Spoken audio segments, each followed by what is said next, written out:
Gestão do conhecimento e aprendizagem organizacional são campos de conhecimento interdisciplinares de múltiplas definições, trabalhados em diferentes disciplinas, dentre as quais a tecnologia da informação tem um papel fundamental. No caso da gestão do conhecimento, o seu principal propósito é a otimização do uso do conhecimento a fim de criar valor para as organizações, o que envolve, por exemplo, aspectos relacionados à tecnologia, processo, estratégia, gestão, governança e cultura. Nesse sentido, é impossível a gente falar e fazer gestão do conhecimento sem falar de aprendizagem organizacional e cuidar dos aspectos relacionados às pessoas. Mais especificamente, cuidar dos aspectos relacionados à comunicação e à capacidade de articular ações e gerar resultados entre as pessoas. Para conversar um pouquinho sobre como a comunicação não violenta pode contribuir para os processos de aprendizagem e gestão do conhecimento organizacional, eu trouxe aqui hoje a Janine Max. A Janine é especialista em gestão de conflitos, técnicas de mediação, comunicação não violenta e métodos alternativos de resolução de conflitos. Janine, muito obrigada por você estar aqui. Oi, Ana, eu que agradeço, para mim é uma alegria. Eu tive a sorte de conhecer a Ana no final do ano passado, de 2022, e foi muito interessante integrar essas duas ideias, né? Então, para mim é uma alegria estar aqui com você, Ana, e vai ser muito bom esse bate-papo sobre um assunto tão relevante, que é a comunicação não violenta, nesse contexto da aprendizagem organizacional. Muito bom. Legal, Janine. Então, a gente vai bater um papinho, e para a gente começar esse papo, eu já vou começar perguntando quem é você. Essa pergunta, se a gente levar para o campo filosófico, a gente vai ficar horas aqui, né? Sim. Mas pensando nessa parte de formação, né? Eu sou uma advogada muito apaixonada por mediação, por gestão de conflitos e por governança. Então, por isso que eu sou uma advogada que comecei a ampliar esse leque de percepção a respeito da eficácia da comunicação, da necessidade de uma comunicação eficaz para resolver questões, para contribuir na aprendizagem das pessoas, para que as pessoas possam conseguir encontrar respostas na vida delas, né? Então, sou advogada há mais de 10 anos, eu fui mediadora por 7 anos no Tribunal de Justiça, então trabalhei com isso, com mediação de conflitos, junto à mediação de família também, então foi um ponto que eu sempre gostei muito. Dentro da mediação, eu conheci a comunicação não violenta e a negociação, e esse grande mundo se abriu para mim e começou a se expandir enormemente. E aí eu comecei a ter atuações dentro da advocacia, então dentro da área de negociação, de resolução alternativa de conflito, dentro da Telebrás, eu sou advogada de uma empresa pública hoje, da Telebrás, então lá eu trabalho com governança e gestão de riscos. Dentro de gestão de riscos, a gente precisa de muita comunicação. Dentro da empresa, a gente começou a desenvolver também uma cultura organizacional para a gestão do conhecimento, então a gente está trabalhando muito com comunicação não violenta e com esse desenvolvimento e essa capacidade de comunicação que todos nós precisamos desenvolver. Então, eu sou uma advogada apaixonada em comunicação não violenta e sempre em conhecer formas novas de encontrar respostas. E eu acho que é por isso que eu gostei tanto de aprendizagem organizacional também. Legal, Janine. Eu imagino que, assim como, assim, no meu caso, na minha caminhada nesse universo de gestão, de projetos, de estratégia, de governança, de aprendizagem organizacional, a gente vê essa questão da comunicação como o centro, né, das coisas, inclusive muitas vezes o centro dos problemas. Eu imagino que no direito isso também seja muito forte, né? E aí eu entendo quando você traz aí, né, o que foi te levando para isso. Janine, entrando um pouco mais na CNV, né, que é um campo que você entende bastante, eu queria que você falasse para a gente, assim, o que é e como que surgiu a CNV, a comunicação não violenta? Então, quando a gente fala de comunicação não violenta, hoje é um termo, Ana, que grande parte das pessoas conhecem, e isso é maravilhoso. Mas tem um aspecto que não é tão bom, é que as pessoas às vezes não conhecem a ideia da comunicação não violenta de maneira mais profunda. E isso é uma coisa muito ruim, Porque as pessoas entendem que a comunicação não violenta é uma forma passiva de falar.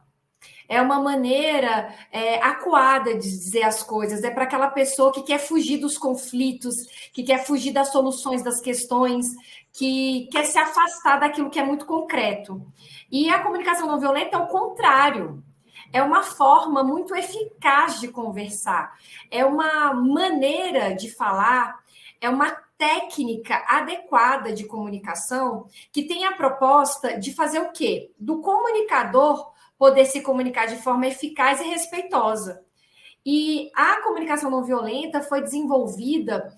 Você que é uma pesquisadora muito estudiosa, você consegue compreender a ideia de que desenvolver uma teoria ou desenvolver uma técnica de uma forma não muito detalhada, muito empírica, isso é muito temerário, porque na prática a gente visualiza muitas outras coisas. E o que é bonito na comunicação não violenta? A comunicação não violenta foi um projeto de estudo contínuo. Então, foi um processo de pesquisa contínuo, conduzido pelo psicólogo Marshall Rosenberg, que é um grande doutor em psicologia, e que foi o chefe de uma grande equipe, para estudar uma comunicação que tivesse um alcance, uma eficácia diferente. Uma comunicação que conseguisse produzir na outra pessoa resultado, que conseguia produzir naquele contexto resultados. Então, isso que é muito interessante do Marshall. E como ele era um psicólogo social, ele desenvolveu e aplicou tudo isso dentro das formas pacíficas de gestão de conflitos. Então, você foi imaginar assim, ele desenvolveu uma forma de comunicação dentro de gestão corporativa? Não. Foi dentro de uma gestão, dentro do ambiente doméstico? Não. Ele desenvolveu uma comunicação que fosse ampla, a ponto de abarcar lugares, países que precisavam de pacificação. Então, ele queria que fosse uma comunicação que conseguisse dar o resultado até em países que tivessem entre conflitos entre si. Vou dar um exemplo para você. É como se esse grupo de pesquisa era um grupo internacional, então tinham pessoas de vários lugares, que eles estivessem fazendo estudos de verem a forma mais adequada para se comunicar, para gerar informação, conhecimento e pacificação entre países que estavam até em guerra. Se a gente pensasse num contexto atual, a gente pode pensar na Rússia e na Ucrânia.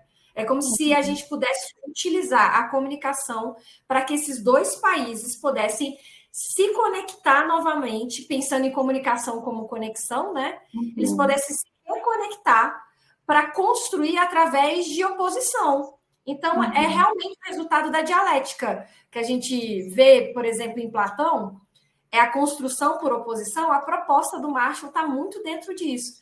E isso que é interessante, a CNV não surgiu de uma ideia de alguém que desenvolveu uma teoria e colocou lá dentro, não. Foi um grupo de pesquisa robusto, conduzido pelo Marshall, que conseguiu chegar nessa ideia de que as pessoas pudessem dialogar para amenizar o clima de violência que existem quando as pessoas não conseguem se comunicar bem. Então, essa era a proposta dele. Entendi. E é interessante você trazer isso, né, Janine? Porque quando você falou de que a comunicação não violenta, ela, realmente, né, hoje em dia se fala bastante, né, muitas pessoas comentam tudo, a gente vê isso em vários espaços, etc. Mas, até antes da gente começar a gravar aqui nosso encontro, a gente estava conversando um pouquinho sobre isso, que a gente vive num mundo com muita ferramenta, muitas possibilidades, muitas alternativas. Isso tem um lado bom, mas também, dependendo do caso, pode ser utilizado de uma maneira ruim, porque às vezes as discussões ficam muito rasas, as pessoas saem fazendo interpretações muito superficiais das coisas, não tem tempo de processar direito as coisas. Então, de repente, alguém ouve falar alguma coisa de CNV, já leva para uma pegada e fica por isso mesmo e tal. Então, é interessante entender que as coisas não são, muitas vezes, tão rasas assim, né? E que exige um processo um pouco mais de dedicação para a compreensão. Nesse sentido, Janine, você pode falar para a gente assim, quais são os pilares da CNV? Claro. É interessante isso que você fala, né, Ana? Porque é por isso que eu gosto de usar você como exemplo, que é uma pessoa doutora, estudou bastante, pesquisa bastante, porque a ideia do Marshall, como é que ele vai chegar nesses pilares que você está me perguntando, né? Ele também não criou de uma forma teórica esses pilares. Como eu estava falando para você, ele teve todo um projeto, ele aplicou todas as técnicas, depois de todas as pesquisas, eles começaram a implantar. E eles aplicaram as técnicas em vários programas de pacificação, inclusive entre a Sérvia e a Croácia à época. E foram programas de paz que tiveram resultados muito, muito, muito robustos. E aí, o que é interessante? Com isso, ele começou a ver que a técnica tinha várias formas, e a gente vai falar aqui dos passos, das formas da CNV. Mas o que eu acho muito bonito da técnica da comunicação não violenta é perceber que os pilares da técnica são muito fortes. Então, se a gente perceber, sem eu passar nenhuma das técnicas aqui para vocês, se a gente seguir os pilares que estão estabelecidos na CNV, a gente já consegue ter uma comunicação mais eficaz. Porque olha quais são os pilares. O primeiro pilar é a empatia. Essa empatia, que também é um termo que hoje é muito usual, né? Muitas vezes a gente não tem uma compreensão tão racional da empatia. A gente pensa pelo lado da compassividade, né? De ter compaixão, mas não pensa pelo lado racional. E ele trouxe os dois aspectos. Então, quando eu sou empático com alguém, eu estou olhando a partir da perspectiva do outro. Não é exatamente me colocando no lugar do outro, mas olhando por essa perspectiva. Eu, naquela situação, com aquele contexto, com aquelas percepções, como eu estaria me sentindo? Como seria para mim? E essa compreensão racional, que também não é só compassiva, me permite falar da maneira mais adequada com aquela pessoa. Então, se eu, por exemplo, estiver falando com alguém que tem uma dificuldade muito grande com matemática, com informática, estou no meu ambiente de trabalho. Bom, se eu estou falando com essa pessoa que tem muita dificuldade, se eu estiver falando em termos, numa forma muito matemática para ela, ela vai colocar uma barreira naquela comunicação, ela não vai conseguir receber, ela não vai conseguir aprender. Agora, se eu compreendo o contexto daquela pessoa, se eu entendo, se eu tenho uma percepção a respeito disso, né, de como ela se sente, eu vou fazer uma comunicação totalmente trilhada para que ela receba da melhor forma possível. Então, isso é interessante do primeiro pilar. A empatia, ela traz essa nossa percepção de compassividade, de realmente ter uma percepção por compaixão, né, da situação do outro, mas tem uma percepção lógica e racional maravilhosa, que eu acho excelente. E se a gente agrega para a vida, para as relações, para as comunicações, para gerar conhecimento para outra pessoa, olha que maravilha. Eu vou estar sempre falando a linguagem que o outro entende. Então, esse é o primeiro pilar, empatia. O segundo pilar seria a honestidade. Então, para eu me comunicar de maneira adequada, eu tenho que ter cuidado, eu tenho que falar de uma forma em que a pessoa vai conseguir compreender, mas eu não posso criar algo para atender às necessidades daquela pessoa. Eu não posso inventar alguma coisa ou mentir. Então, se eu estou pensando na ideia aqui de gestão do conhecimento, de aprendizagem também, se eu vejo que há uma necessidade na aprendizagem, eu não posso fingir que aquela pessoa tem um conhecimento que ela não possui.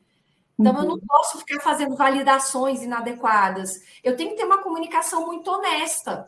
Mas honestidade é diferente de ser aquele sincerão. Em outras conversas que eu e a Ana já tivemos, né, Ana? Tem que ter muito cuidado com isso. Às vezes a pessoa ela usa essa máscara do sou super sincero para ser grosseiro, descortês, julgador. Isso nada tem a ver com honestidade. Então, esse é o segundo pilar, a honestidade, que é essa forma clara, direta, mas muito cuidadosa, muito ética também. Se a gente pensa em alguém honesto, é sempre alguém muito confiável. Então, tem que ter uma comunicação que traga essa confiabilidade. E o terceiro pilar, que para mim é o pilar de ouro, é o respeito. Se eu faço uma comunicação desrespeitosa com alguém, dificilmente eu vou estabelecer uma conexão, que é comunicação, né? Que é a mesma coisa que comunicação. Então, eu preciso ter esse contato respeitoso com o outro, não importa o assunto que eu esteja tratando. ou não importa, como eu falo muito de gestão de conflitos, né? Não importa o grau de escalada do conflito que nós estejamos, a discordância que possa existir, ou talvez o limiar grande que possa existir entre os nossos conhecimentos, não importa.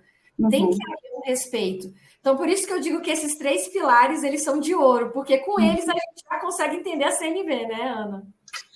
Janine, e você está falando aí, eu estava até anotando algumas coisas aqui, eu não consigo não anotar algumas coisas, né? E eu vejo assim, essa costura, né, com a aprendizagem, com gestão, que tem a ver com o processo de articular ações em rede, né? Gestão é isso, né? É dialogar, é conectar, enfim, construir, né? E, e a coisa é, é tão profunda que quando você fala, por exemplo, do primeiro pilar, né? E aí você fala da questão da empatia e você fala da percepção. De uma certa forma, eu entendo que a comunicação não violenta ela traz o desafio da gente reperceber as coisas, sabe?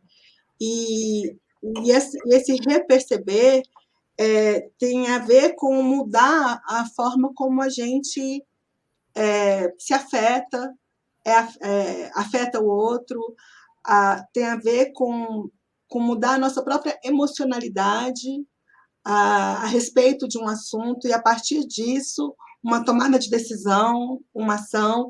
Então, as questões são bem mais profundas. Quando fala, por exemplo, de honestidade e respeito, imagina, isso pode implicar transformar uma pessoa.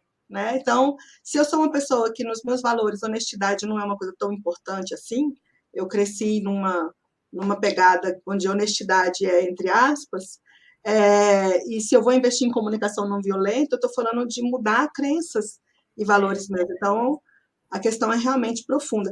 Agora, você comentou aí de passos, né? Você pode falar assim de um jeito bem resumido para a gente quais seriam esses passos assim da comunicação não violenta, já que você trouxe os pilares, quais seriam os principais passos assim de forma geral? Posso sim. Eu estava falando com a Ana antes da gente começar que o maior desafio é falar dos passos de uma maneira sucinta, né? Porque é a base da técnica. Mas trazer a ideia para vocês já vai ser super interessante de vocês perceberem como técnicas de comunicação são técnicas psicocomportamentais, exatamente como a Ana falou. Então a gente muda não só a forma de falar, mas o que a gente tem que mudar principalmente a forma de pensar. O mindset, né, que hoje as pessoas usam tanto, essas posturas mentais, elas precisam ser completamente alteradas. E aí vocês vão ver que nos passos da aplicação da técnica, no fundo, a proposta do Marshall é essa. Porque ele quer que a gente tenha uma percepção maior de nós mesmos e das pessoas. Ele quer que a gente tenha percepção sobre os sentimentos, os nossos e da outra pessoa. Ele quer que a gente compreenda qual que é a necessidade por trás que a gente tem, às vezes, de falar alguma coisa da forma como a gente fala, ou da forma como o outro está falando. O que está por trás disso? Ninguém para ter essa percepção. Então, é uma nova forma de se olhar, de olhar o outro e de olhar as situações, para, a partir daí, se comunicar. E a gente normalmente faz o contrário, né? A gente se comunica sem filtro nenhum, usando o astral, a emoção, que nem a Ana comentou, né? Muitas vezes é muito difícil alguém ser desrespeitoso completamente por escolha. A pessoa vai conscientemente fala assim: eu vou ser desrespeitoso sim, porque é disso que eu gosto. É muito difícil, porque normalmente a pessoa ela é desrespeitosa porque ela é dominada pelas emoções, pelos pensamentos que ela tem, pelo conhecimento, a forma dela que ela tem. A gente fala muito em gestão de conflito de padrão, né? Então, às vezes, a pessoa está dentro de um padrão de dominação que ela acha que ela é dona da verdade. Então, toda vez que ela vai se comunicar, ela é impositiva, agressiva, desrespeitosa, porque ela está dentro desse padrão. Mas ela não tem uma escolha muito consciente a respeito disso. Então, a proposta dos passos é uma mudança. É uma mudança de mentalidade, é uma mudança de postura, é uma mudança de forma, e através desses 4 passos que o Marshall traz para a gente faz toda uma mudança. E aí, antes de falar dos passos, eu vou só trazer um aspecto que sempre me perguntam, eu acho que é super válido. A comunicação não violenta, ela fala dos passos que você deve seguir para colocar, para a sua comunicação ser mais limpa. Então, como é que você vai fazer para, na hora do pedido, que ele chama, que é o último passo, ele fala o pedido, para que esse pedido esteja da maneira mais limpa? É como se nossa comunicação fosse um canal e, antes de tudo, a gente ia limpar o canal para não levar sujeira. Então, essa é a ideia. E aí, para a gente ter essa noção, essa percepção do pedido, é claro que tudo vai estar vinculado. Então, a forma como eu gesticulo, o meu tom de voz, isso tudo vai estar dentro. O Marshall, ele não traz esses aspectos da comunicação oral diretamente, da comunicação não verbal diretamente no seu ensinamento. Mas vocês vão ver que pelos passos a gente já vai desenvolvendo essas habilidades e aí vai agrupando com outras técnicas, que aí são assuntos para outros momentos. Bom, então vamos aos pilares, né? Aos passos. O primeiro passo que o Marshall traz para a gente é a observação. O que seria a observação? Ele vai ter, tudo que eu vou falar aqui para vocês, ele sempre vai ter assim como se fosse dois contextos. Esse contexto interno e externo. Então, vou falar aqui dos dois contextos para vocês conseguirem compreender. Então, a observação. O que seria a observação? Então, esse primeiro passo é você ter a capacidade de observar o que está sendo dito, o que está sendo colocado pelo outro, o que está sendo estabelecido nesse diálogo, sem julgamentos. Sem pensamentos judicantes, você recebe o que você está escutando. Porque, normalmente, o que a gente faz numa comunicação? Na hora que a Ana está falando, eu já estou pensando no meu argumento. Ou então, na hora que a Ana está falando, eu já estou pensando na minha defesa, a depender do que a Ana está trazendo. Ou quando a Ana está falando, eu não estou nem observando. Eu estou pensando no que eu preciso fazer depois que acabar o nosso bate-papo. Qual que é a proposta dele? Primeiro, observe. Observe o outro nessa perspectiva que eu disse para vocês e observe a si mesmo. Como você está recebendo? Como está sendo para você? Porque a gente só consegue ter uma percepção das emoções, que vai vir para o próximo passo, é quando tem uma autopercepção muito importante. Então, como é que você está recebendo isso? Então, a Ana, a gente teve o primeiro bate-papo lá em agosto de 2022, ela começou a me ensinar um pouco sobre aprendizagem organizacional. Era uma matéria que eu conhecia muito pouco. Eu tinha duas formas de receber isso. Se fosse algo que eu teria dificuldade, talvez quando ela começasse a se comunicar, eu ia colocar uma barreira. Por quê? Porque é algo que eu tenho dificuldade. Mas se eu tenho dificuldade, eu tenho que ter essa percepção para que eu não bote a barreira. Então, o que ele fala para a gente? Você tem que ter uma observação global. Eu gosto muito de uma imagem, não sei se vocês conhecem, que é de um olho, né? Em que a gente consegue colocar o olho em cima e aí você tem uma percepção do todo, de tudo que está acontecendo. E aí, nessa imagem, tem duas pessoas. E embaixo tem um número, que de um lado é um 6 e de outro lado é um 9. Quem olha de cima consegue ver que é um número, que de um lado é um 6 e de outro lado é um 9. Mas para quem está com o olhar limitado, sem essa observação global, quando muito ela observa que é um número e ela só consegue ver o número pela sua perspectiva. Então, essa que é a proposta do Marshall, na observação. Vou passando os próximos passos aqui, Ana, se você quiser fazer algum comentário acréscimo, me interrompa. Ok, não, tranquilo, pode falar.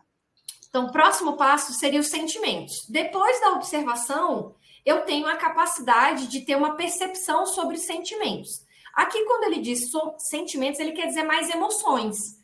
Então, eu consigo ter uma percepção da emoção do outro lado. Como a pessoa está me trazendo? O que ela está sentindo? Aqui nas emoções, eu também tenho a chance de ter uma percepção muito sobre os interesses. Como a gente falou no início, eu trabalho muito com negociação, com mediação. Na comunicação, isso é super importante, porque na hora que eu estou falando, eu já percebo um pouco do interesse do outro. Por exemplo, estou aqui falando com vocês. Meu interesse é que vocês compreendam profundamente, aqui, em pouco tempo, essas técnicas. Então, estou tentando, de várias maneiras, trazer isso para vocês. E aí, eu estou trazendo isso, explicando detalhadamente, tentando dar um exemplo. E na forma como eu estou dizendo aqui, pode ser que vocês percebam que eu tenho esse interesse por trás. Vocês podem também ter uma percepção das minhas emoções, de como é que eu estou me sentindo aqui ao falar com vocês. Isso é muito importante. E tem a questão dos sentimentos relacionados a você.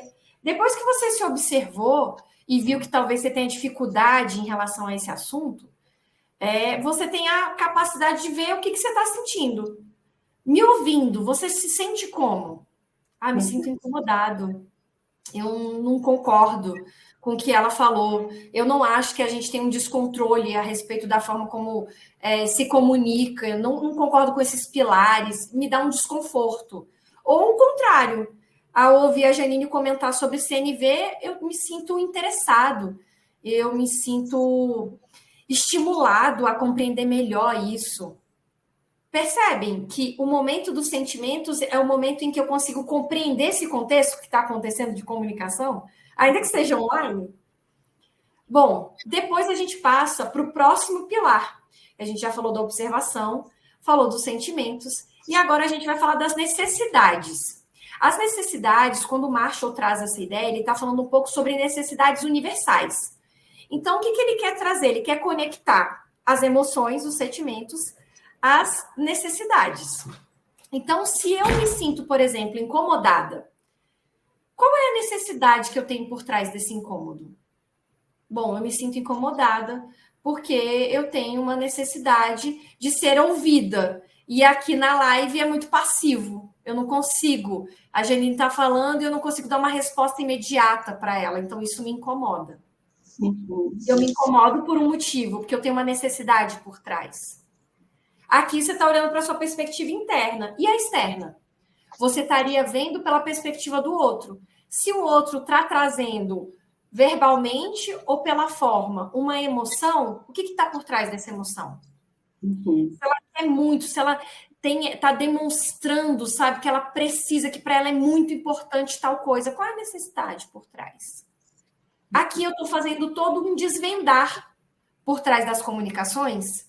E isso tudo, percebam, vai estar me deixando com uma comunicação mais adequada, mais empática, com uma percepção mais clara. Se eu entendo as coisas, eu me comunico muito melhor.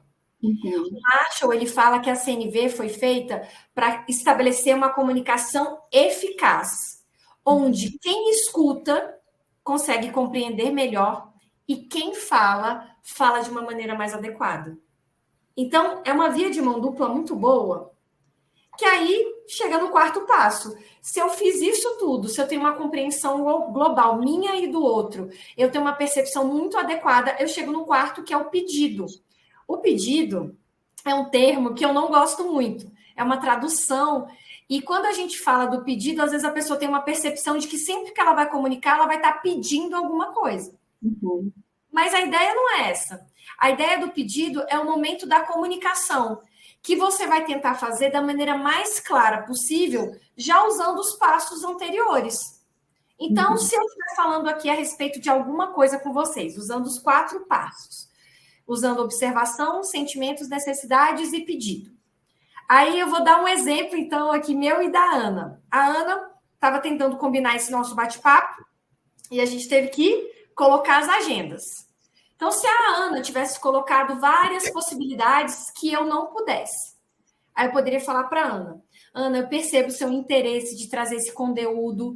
Para mim também é muito importante que a gente possa falar desse assunto, porque eu tenho uma necessidade de dividir isso. É algo que eu acredito, então eu gostaria muito de falar isso. E eu percebo que é uma necessidade sua dividir com o mundo toda a expansão a respeito da aprendizagem organizacional. Então, para que a gente consiga fazer isso de uma maneira super adequada, o que você acha da gente marcar o nosso bate-papo no dia 10, às 17 horas? Para você, funciona? Percebem que aqui eu trouxe um pouco da percepção da Ana, eu trouxe a minha, eu validei ela de alguma maneira, eu deixei claro para ela que mesmo que eu não tivesse com a agenda tão disponível, para mim era importante que a gente tivesse esse encontro. Eu estou dando esse exemplo para vocês, por quê? Porque a comunicação tem muito no não dito. Quando eu não digo algo, quando eu só digo, olha, hoje eu não posso, o que pode parecer para a Ana? A Janine não tem interesse nenhum de conversar comigo sobre esse assunto.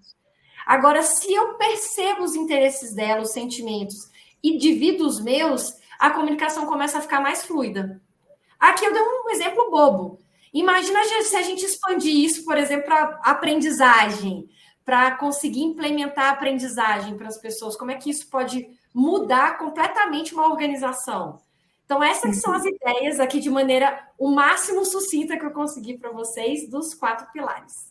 Janine, legal, até porque você está trazendo de formas gerais assim todos os principais aspectos da CNV, tanto com relação aos pilares quanto com relação aos passos. Agora, para a gente poder já ir até fechando um pouco esse nosso primeiro papo, já que a gente vai continuar depois dessa conversa, eu queria pedir para você falar de uma forma bem geral, assim, até porque a gente vai explorar isso no próximo vídeo, como que você vê a CNV, né, considerando esses pilares que são profundos, considerando esses passos, né, como que você vê a CNV contribuindo para os processos de aprendizagem, tanto do indivíduo quanto das organizações? Como que você acha que a CNV contribui para isso? Olha, eu penso que a CNV é uma ferramenta, Ana, fundamental nesse âmbito organizacional. Por quê? Se a gente pensar que a CNV é uma comunicação baseada na cooperação e na parceria, a gente já começa a entender que para uma organização conseguir ter o seu núcleo todo integrado e unido, ela precisa desenvolver essa ideia. Se a gente estuda um pouco de liderança, a gente já começa a entender empreendedorismo, a gente sabe que tem um pouco dessa proposta.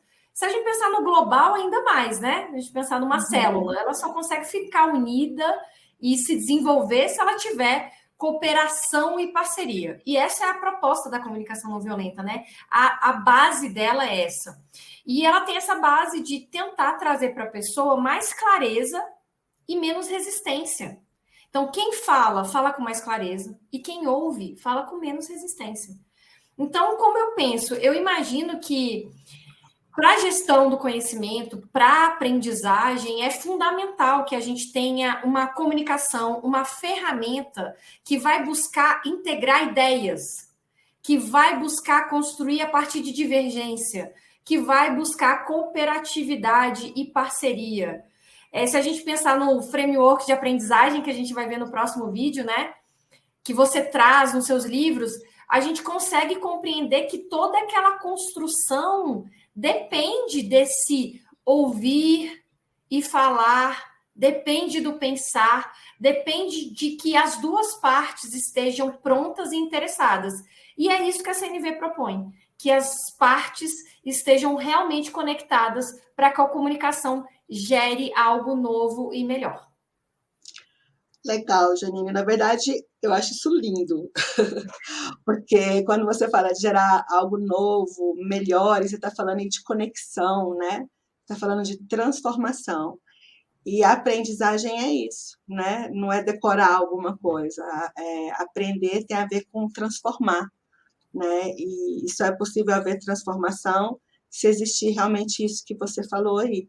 Se existir essa integração, essa conexão, essa capacidade de um influenciar o outro e a mudança e a transformação acontecendo tanto no nível individual quanto no nível coletivo.